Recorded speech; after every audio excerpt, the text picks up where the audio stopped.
c'était beau. Il y avait des couleurs. Je trouvais qu'on dirait qu'ils s'étaient dessinés sur le château.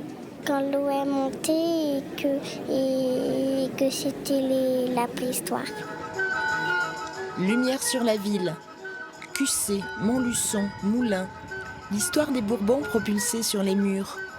Une dynastie, fierté du département, rampe de lancement du tourisme. Tous les mappings l'évoquent. Ensuite, chaque ville fait parler ses vieilles pierres, raconte ses propres légendes, comme celle des fameux chiens verts de Cussé. C'est des canons qui devaient être en cuivre et avec l'oxydation, ils étaient verts et du coup, ils les avaient appelés les chiens verts. Il y a la légende historique avec le nom des canons. Il y en a une un peu moins reluisante, c'est le nom que les habitants de Vichy donnaient aux habitants de Cussé. Parce qu'à une époque déjà lointaine où on balançait les bêtes mortes dans la rivière, le temps qu'elles arrivent à Vichy quelques kilomètres plus loin, elles étaient devenues un peu verdâtres et on disait ce sont les chiens verts de Cussé qui arrivent à Vichy. Voilà. Dans la mémoire collective de Cussé, il y a aussi le rouge baiser, rouge à lèvres mondialement connu, créé et produit ici même. Le mapping le remet en mémoire de ceux qui l'auraient un peu oublié. Histoire contemporaine ou préhistoire, à Montluçon aussi les murs parlent.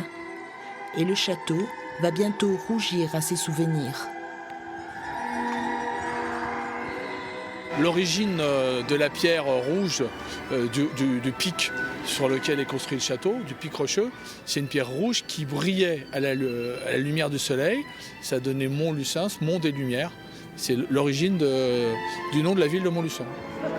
On voit aussi le canal de Berry, ordonné par Napoléon Ier et creusé par des prisonniers espagnols. Les barges montent le bois de Troncé, ramènent le fer de Vierzon. Et puis, sous Napoléon III, la première ligne de chemin de fer. Et l'histoire de ces enfants qui ont vu une sirène dans le Cher. La grande histoire croise le mythe, les spectateurs bourbonnais apprécient. C'est magnifique, c'est très joli. Tous les regards sont fixés sur le château, ça le met en valeur et puis ça anime un petit peu la ville de Montluçon. Très joli, ça représentait un petit peu d'historique de Cussé, parce que nous on est de Cussé, donc on a retrouvé des choses. La musique était vraiment cool. J'ai préféré la deuxième partie du spectacle, quand il y avait plus de couleurs, plus de... Voilà, mais sinon c'était très bien. Ça met vraiment en valeur les bâtiments de Moulins, le patrimoine, donc c'est vraiment intéressant. Pour enluminer les monuments, il a fallu créer une scénographie, dessiner des tableaux. Mais avant tout cela, il a fallu fouiller les archives et les mémoires. Il faut juger en fin de compte ce qui va être historique, mais sans être une conférence, et en même temps ce qui va être contemporain. Il faut arriver à faire la part des choses entre ce qui a été connu par certains. Bon, les gens, un certain nombre de personnes dans le Bourbonnais savent ce que c'est que les chiens verts, mais du coup, les petits-enfants vont demander qu'est-ce qu'ils font là tout vert, ces chiens. Donc c'est pour entamer des dialogues, et c'est un peu tout le long comme ça. En premier, il y eut Moulins, puis Montluçon et Cussé. Il y aura bientôt Commentry et Vichy. C'est notre ambition d'être le premier département de France qui crée un festival, un parcours permanent de mapping vidéo sur l'ensemble de son territoire.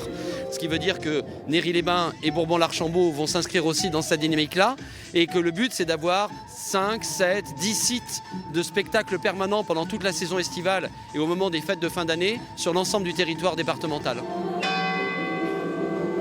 L'obsolescence des spectacles est prévisible. Après 2-3 ans, le public en est repu. Il faut donc lui concocter de nouvelles moutures, de nouveaux scénarios. Et cela a un coût, 1,5 million d'euros pour les 3 premiers sites.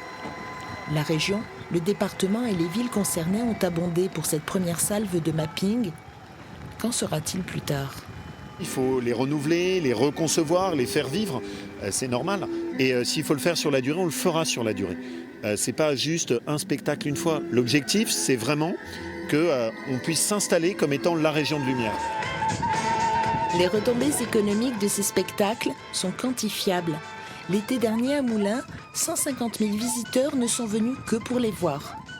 Cela a permis une hausse du nombre de nuitées, des consommations dans les restaurants et les commerces, et aussi une meilleure notoriété de la ville.